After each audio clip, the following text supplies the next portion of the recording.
I hope you guys are having a great day. A lot of you have noticed my new tic. I spoke about it in a few videos before this one.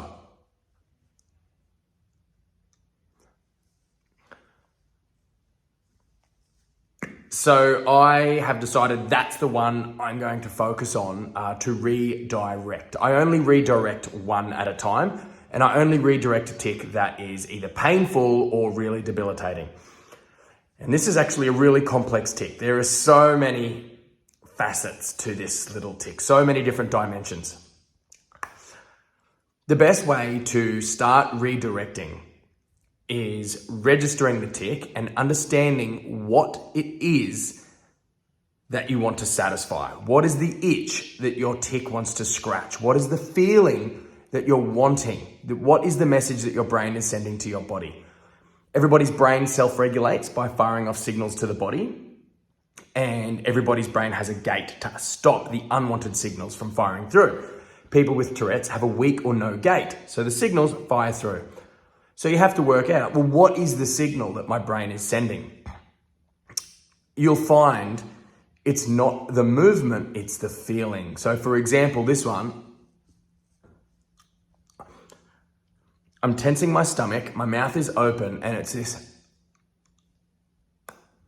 that little feeling there of the mouth and biting down.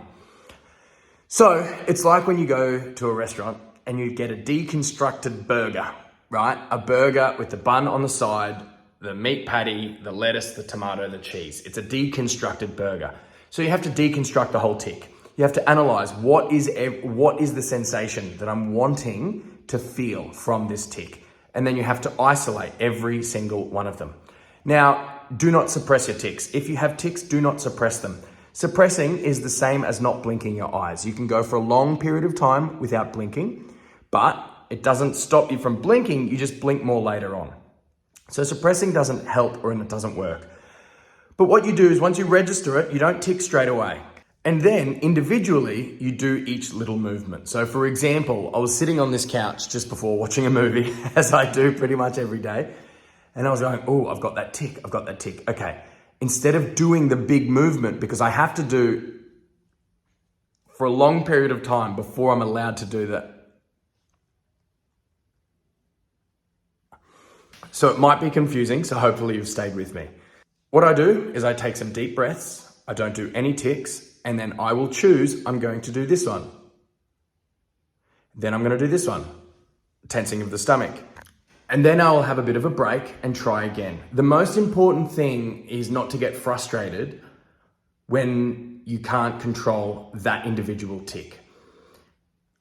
It takes a long time and you've got infinite tics to work out how to redirect each one. So if one slips through and you don't redirect it, that's fine. You've got another one coming up that you can learn how to redirect.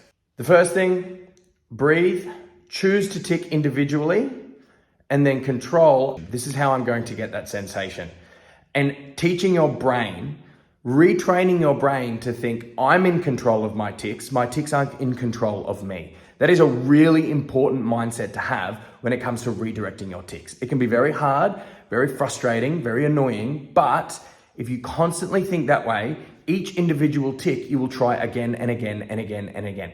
The whole aim of redirecting your tics is not giving up. Do not give up. It's a constant management all day, every day. Only pick one tic at a time. Don't try and redirect every single tic because you've got so many. It's too tiring. Just pick one. Learn that one tic. Another thing I like to do is if I'm wanting to redirect this one, I will pick another movement. So for example,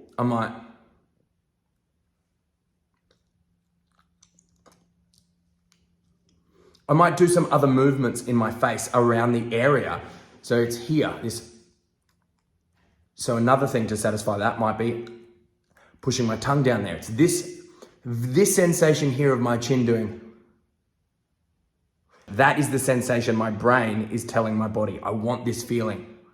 So how else can you get that feeling? What other movement can you do to satisfy that feeling and to scratch that itch? Now, each person with Tourette's is different and everybody's brain is different. Therefore, your technique might be different. But this is the one I'm redirecting at the moment, and I've been doing it for probably the last hour. Today on my radio show, every time I turn on the microphone, I go, and I think, oh, no, that's debilitating. That's not a good tick to have at my job. So I take a breath. I'll either do it before I turn the mics on, and I'll go, I choose to do my tick here. I satisfy that itch. I'll also find different moments where I can slip it in where it won't affect my speech. For example, if I'm talking and I don't want anyone to realize, they're not gonna work out that I'm ticking. They're just gonna hear little gaps, and that's not actually very bad. Now it's a long game. I've got to redirect this one for the next, I would say, couple of weeks, every day, all day, just focusing on that one, and over time it will redirect. It will go away and turn into another more manageable tick. The aim is never giving up, keep trying, keep redirecting, and keep working out the different technique that works for you. Hope you guys have had a great day, and I hope if you've got Tourette's and you're struggling to redirect, I hope you can take a little something, a little piece of advice from this, apply it to your tics, and you can get that little bit closer to being in control of your tics and not letting your tics be in control of you. Have a great day.